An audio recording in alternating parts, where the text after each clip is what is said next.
Muy buenos días, un placer estar con ustedes.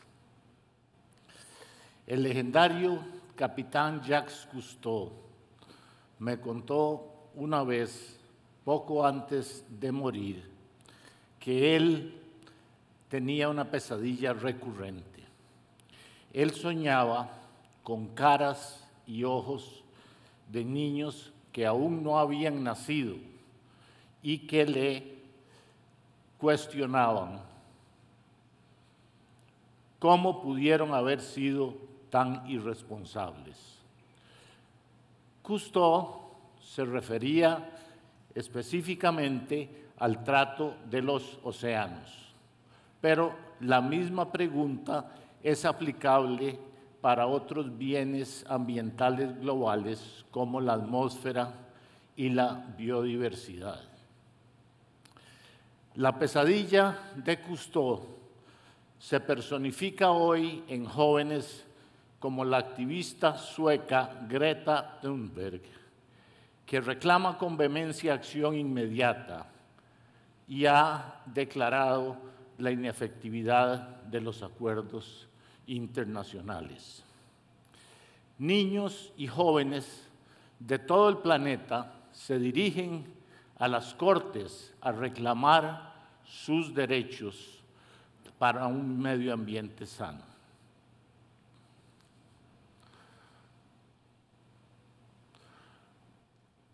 Sin duda, los gases de efecto invernadero han creado una nueva fuente de inequidad intergeneracional.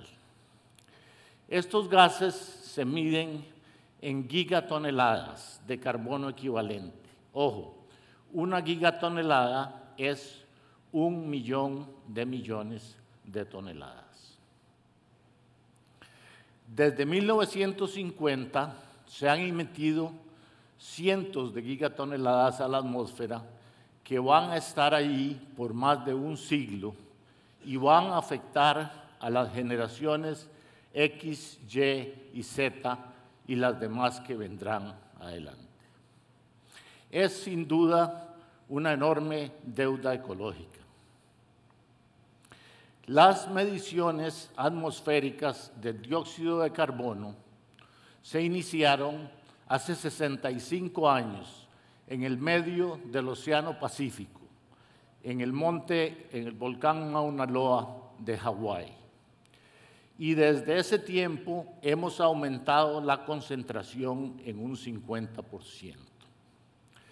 La concentración preindustrial de dióxido de carbono era 280 partes por millón. Y es muy significativa porque la civilización prosperó en los últimos 10.000 años en un periodo de clima estable y predecible. Hoy tenemos evidencia creciente de que ese periodo está llegando a su fin y vamos hacia territorio desconocido. Por favor, levanten la mano los que creen que ya estamos viendo y sintiendo los impactos del cambio climático.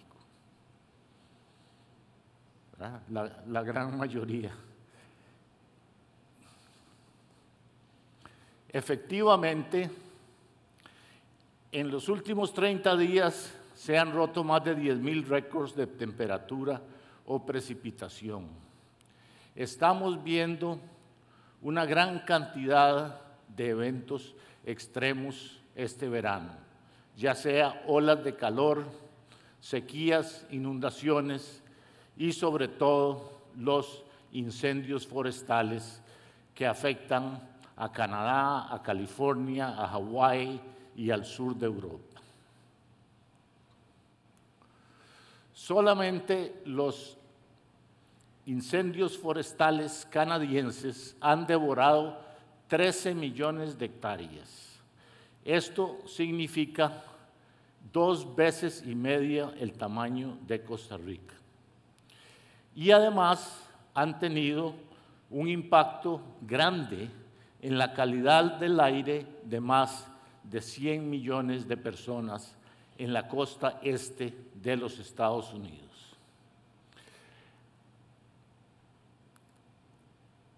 Además, los incendios han tenido un impacto en Nueva York, por ejemplo, que tuvo un día en junio la peor calidad del aire de todo el mundo.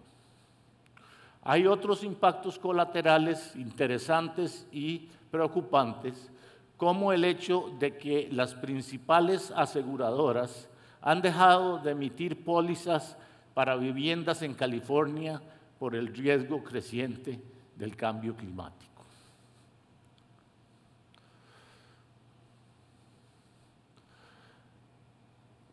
Tenemos entonces que hacer frente a esta situación.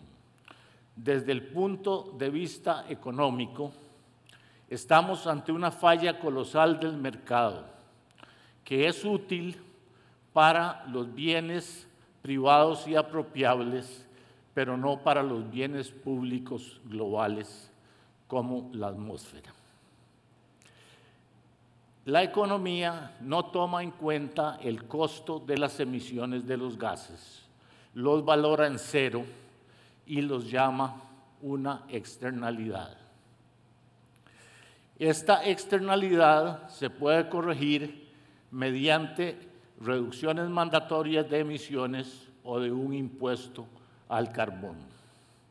Pero a la fecha, las negociaciones no han producido ni lo uno ni lo otro.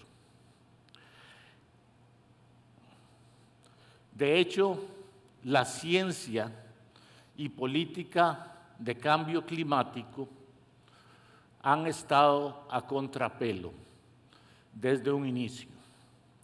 Los científicos se han manifestado crecientemente con alarmas de la situación, pero los países más contaminantes han sido capaces de dilatar la acción y las empresas petroleras han boicoteado el proceso desde un inicio.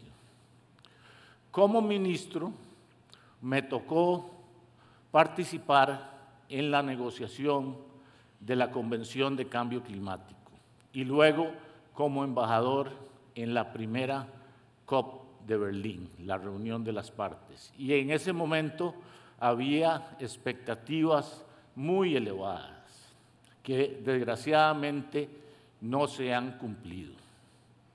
El protocolo de Kioto, que requería reducciones mandatorias de parte de los países industrializados, no fue aprobado por los Estados Unidos. Y los acuerdos de París nos han dado grandes reducciones, pero a muy largo plazo, cuando lo que necesitamos son acciones inmediatas. Es muy difícil que logremos mantener la temperatura bajo 1,5 grados centígrado de aumento. Y cuando lo sepamos con certeza estadística, ya será demasiado tarde. Amigos, en verdad estamos para el tigre.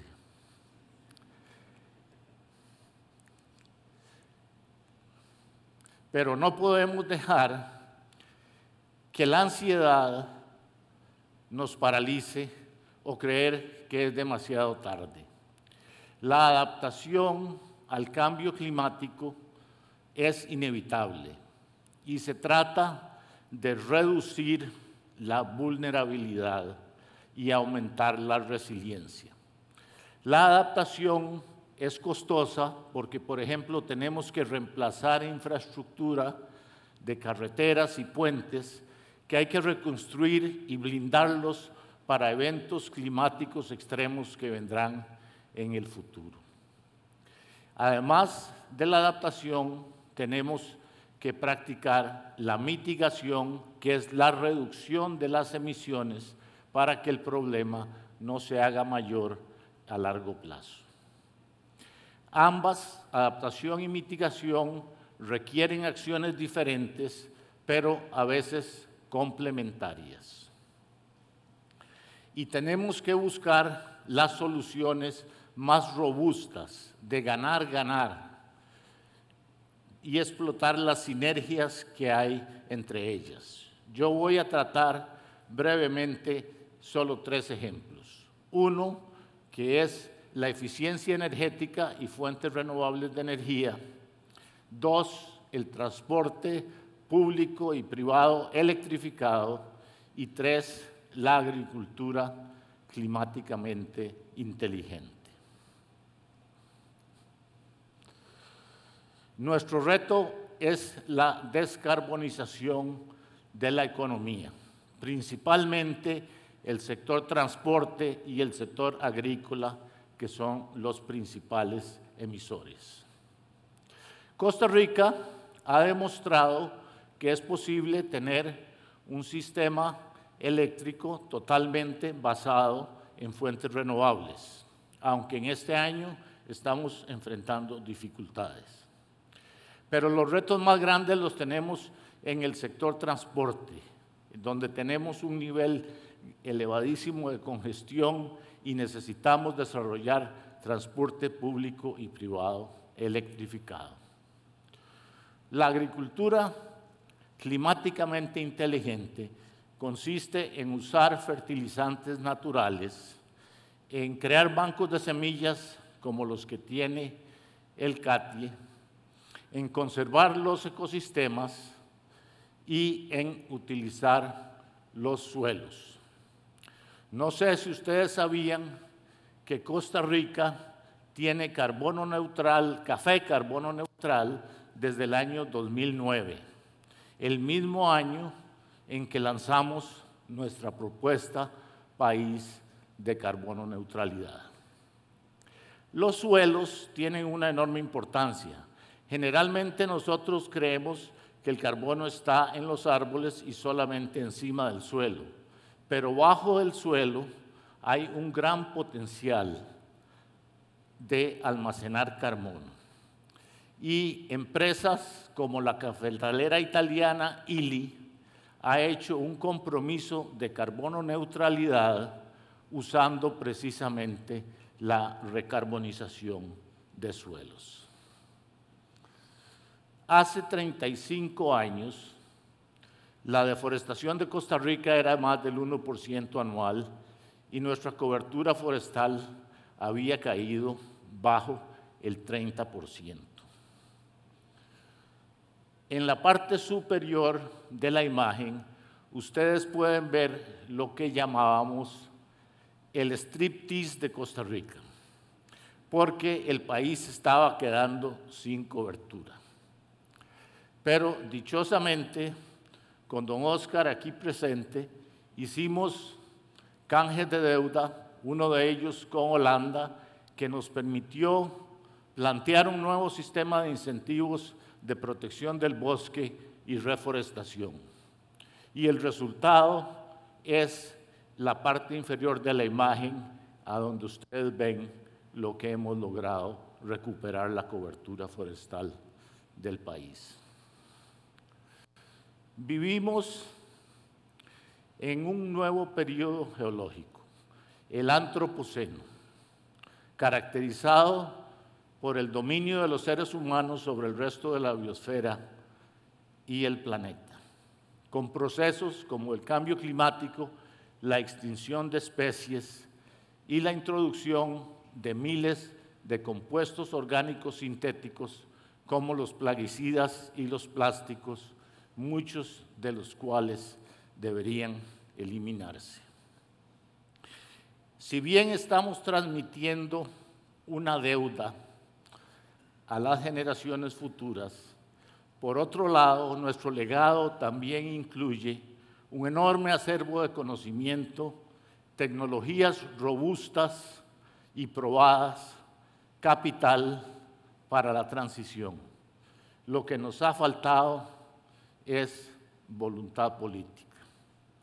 Esa voluntad política que hizo que todos los gobiernos después del nuestro, siguieran la misma política forestal y por eso se logró el cambio, porque hubo voluntad política y la voluntad política hace milagros. Tengo casi medio siglo de lidiar con este problema que me ha llevado de la ciencia a la economía y a la política. Además de reconocer la deuda que dejamos y la irresponsabilidad de mi generación, me queda la leve sospecha de que nos adelantamos en llamar a nuestra especie Homo sapiens. Los jóvenes tienen razón, debemos actuar de inmediato. No hay acciones demasiado pequeñas, todos tenemos que poner nuestro granito de arena. Tenemos una responsabilidad individual como ciudadanos planetarios de compensar nuestra huella ecológica y tratar de reducirla al mínimo. Pero también tenemos una responsabilidad colectiva de construir una economía sostenible que internalice los costos ambientales. El reto no puede ser más trascendental. Del compromiso y eficacia de las acciones de los jóvenes, ya más que de las nuestras, pende el futuro de esta civilización. Queridos amigos, los invito a soñar, los invito a plantear y a lograr soluciones que hoy día parecen imposibles. Muchas gracias.